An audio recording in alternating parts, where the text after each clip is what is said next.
22 minutes, c'est le temps d'aller retrouver Robert Baudry, qui est responsable de l'urbanisme au comité exécutif de la ville de Montréal. Robert Baudry, à qui on a parlé il y a tout juste quelques minutes. On y va tout de suite, un, deux, trois. Robert Alors, nous Baudry. avons avec nous en visuel Robert Baudry. Robert Baudry qui est responsable d'urbanisme au comité exécutif de la ville de Montréal. Bon après-midi et bonne année, Monsieur Baudry. Une bonne année, Monsieur Pierre. Toujours un plaisir d'être à votre émission. Ça va bien? Ça va très, très bien. On travaille fort pour Montréal. Bon, et vous allez continuer à travailler fort parce que la problématique aujourd'hui, c'est que il me semble qu'on manque d'espace pour construire des écoles. C'est une bonne et une mauvaise nouvelle. Qu'on construise des écoles, c'est une excellente nouvelle, mais qu'on manque d'espace dans Montréal, ça commence à me faire peur. Oui, ben, en fait, c'est tout le même de toutes les grandes métropoles où il y a une grande densité de population. Hein. C'est des secteurs où le développement immobilier, puis c'est une bonne chose, offre de l'habitation, offre des commerces de proximité. Mais effectivement, on ne peut pas penser à faire le même développement à Montréal que dans les autres villes du Québec. Hein. Les autres villes du Québec, on a des maisons unifamiliales, beaucoup plus d'espace, beaucoup plus de place pour le développement. Nous, ce qu'on voit ici, c'est que quand on a besoin d'écoles, puis quand on veut une ville familiale, il nous faut des écoles, et bien peut-être qu'il faudrait commencer à réfléchir de façon différente. Et on demande au ministère de peut-être revoir un peu les critères qui sont préétablis pour les écoles. Actuellement, là, quand on veut construire une école de 24 classes, les critères du ministère sont des superficies équivalentes à peu près à un terrain de football. La valeur de ce terrain-là, ça a un impact incroyable pour les contribuables parce que Montréal doit acheter ce terrain, doit le céder au centre de services pour y développer une école.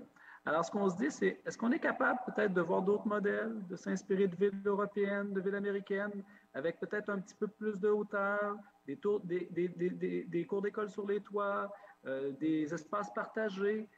Tout le monde va économiser, mais surtout, on va pouvoir plus rapidement développer les écoles à Montréal et offrir des écoles dans des quartiers complets pour nos enfants. Et naturellement, il faut regarder les autres modèles. Par exemple, on parle d'avoir des cours de récréation à l'étage supérieur.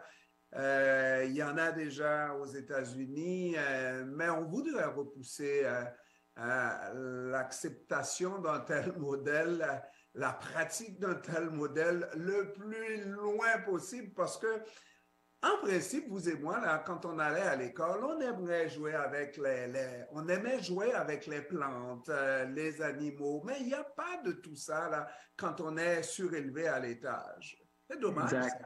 Exact. Ben, il y a moyen de végétaliser, il y a moyen aussi, puis l'école sur les toits, c'est un exemple. Hein? On ne se dit pas, là, c'est la solution. Ça peut convenir dans certains milieux. Je pense, par exemple, Griffintown, Ville-Marie, le centre-ville de Montréal. Mais après, il y a aussi d'autres modèles intéressants.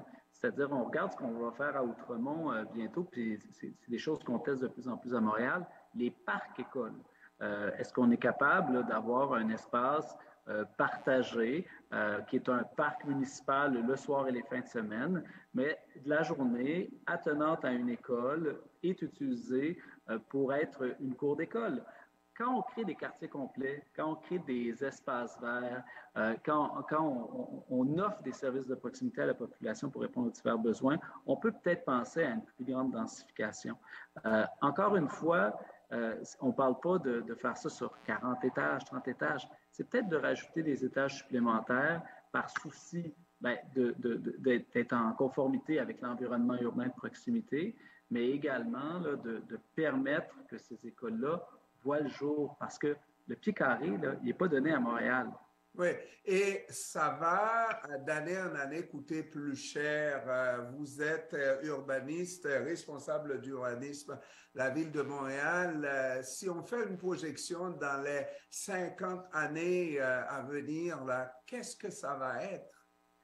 Il faut planifier. Et là-dessus, la Ville de Montréal, on a quand même cette qualité là d'avoir dans nos secteurs en développement, les endroits où on sait qu'il va y avoir une densité de population qui arrive. Notre administration est arrivée en 2017 et là, on a dit les modèles comme on a fait à l'époque de Griffintown où c'était le bar ouvert puis on développait sans penser au service, c'est terminé. Et dans des secteurs comme Molson, Radio-Canada, La Chine-Est, Louvain-Est, Namur Hippodrome, on pense déjà à l'implantation d'écoles d'espaces verts. Par contre, on ne peut pas y penser comme les modèles d'avant, parce que ça va être des secteurs où le pied carré, il faut le maximiser au maximum. Donc, c'est là qu'on dit, le gouvernement du Québec, le ministère de l'Éducation doit aussi faire évoluer ces critères-là pour correspondre aux enjeux qu'on vit à Montréal, parce que les villes seront de plus en plus habitées, de plus en plus denses. Et là, ça commence à Montréal, mais je vous le dis tout de suite, dans d'autres grands centres urbains, Laval, Longueuil, Québec, Trois-Rivières, ça va devenir un enjeu également. Plus de gens dans les grandes villes, donc un pied carré beaucoup plus précieux qu'il faut optimiser. Alors, ce qu'on demande, c'est vraiment de déjà commencer à prévoir l'avenir, de déjà le planifier. Et ce qui est vraiment très intéressant pour vous, c'est que Montréal, on ne se le cachera pas, était déficitaire par rapport au mouvement de population. Et on ne veut pas dire que vous reprenez du poil de la bête, mais ça commence à changer le sens du voyagement des populations dans la région métropolitaine de Montréal. C'est-à-dire on commence à revenir dans Montréal. C'est un joli problème pour vous? Oui, ben en fait, c'est des mesures qu'on accumule d'offres de commerce de proximité, d'offres de services de proximité, mais également le sujet qu'on parle aujourd'hui, de favoriser l'avènement des écoles. Donc, on doit effectivement offrir des quartiers complets, des quartiers où on peut travailler, on peut jouer avec ses enfants, on peut avoir rapidement accès à des espaces verts, qu'on peut avoir accès à des services de soins de santé. Donc, on doit planifier ces quartiers-là en fonction justement de cette arrivée massive de personnes à Montréal, de cette densification. Et aussi, ça vient combattre un enjeu très grave au Québec, qui est l'étalement urbain. Quand on arrive à maximiser les pieds carrés pour offrir des services à nos citoyens, mais aussi à nos organismes communautaires, hein, parce qu'on peut mutualiser des espaces et tout ça, eh bien, on limite justement cet élément urbain et on a de plus en plus d'espaces verts disponibles pour faire face aux aléas climatiques. Donc, dans une ville qui se positionne fortement pour la transition écologique, c'est un geste très important qu'il faut qu'on mette de l'avant dès aujourd'hui. Absolument. Et maintenant, pour parler de ce problème concret de construction d'écoles, les institutions attendent après la Ville de Montréal. La Ville de Montréal est en dilemme avec le gouvernement du Québec qui a ces modèles qu'il n'a toujours pas changés.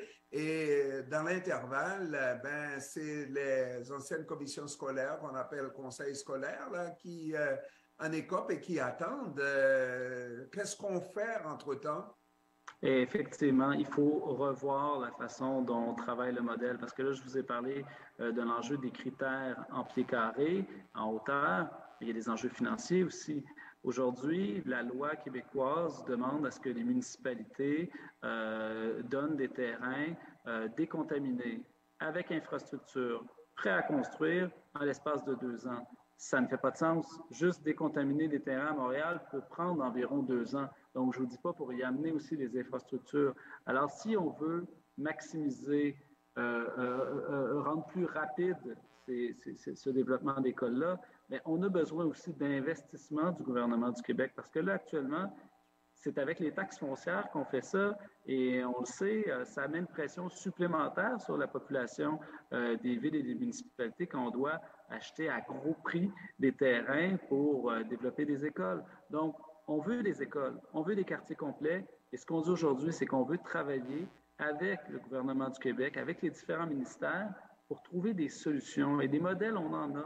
Il y en a des modèles, il y en a des exemples où on peut mutualiser, où les mêmes équipements peuvent répondre aux besoins des écoles, mais également aux besoins des organismes communautaires, où des parcs peuvent répondre à la population de proximité, mais également aux élèves. Donc, toujours d'avoir le bien-être de l'enfant en premier lieu, mais travailler avec nos partenaires gouvernementaux pour que ça arrive rapidement. Et puis c'est un tout, hein, parce que récemment encore, il était question de la sécurité auprès de ces écoles-là, qu'il fallait aussi, c'est littéralement une responsabilité de la ville qui est le gouvernement de proximité, qui doit s'organiser pour que les rues soient plus sécuritaires à Montréal. Et vous avez raison, et quand on parle d'une densification aussi, quand on parle de nouveaux modèles d'école, mais on favorise aussi les modèles d'école de marcheurs, parce que si on vient s'implanter dans les endroits où il y a beaucoup de monde, une grande densité de population, bien, c'est plus facile de se rendre à pied ou en transport en commun vers les écoles. Donc, ça réduit aussi l'utilisation de l'auto-solo et l'occurrence d'accidents. Après, les aménagements sécuritaires, ça pour nous, c'est une vision qu'on a qui est très forte, qui est très ancrée. On a annoncé dernièrement, via ma collègue, Mme Mauserol, responsable du transport et de la mobilité, un programme pour sécuriser les écoles à Montréal. Donc, les aménagements, les arrondissements, un travail aussi à faire là-dessus. Ils sont à pied d'œuvre parce qu'on vit dans ces quartiers-là, on a grandi dans ces quartiers-là et on veut qu'encore des familles puissent élever leurs enfants à Montréal. Et bien, pour ça, c'est des écoles de qualité, des secteurs sécuritaires et des services de proximité. Robert Baudry, responsable d'urbanisme au comité exécutif de la Ville de Montréal, je vous remercie d'avoir pris du temps de nous donner de bonnes explications. Et puis, encore une fois, je vous souhaite bonne année et puis aussi bon week-end, M. Baudry. Merci beaucoup. Merci beaucoup, M. Pierre, et bonne année à vous et à vos auditeurs. Merci, au revoir. Au revoir.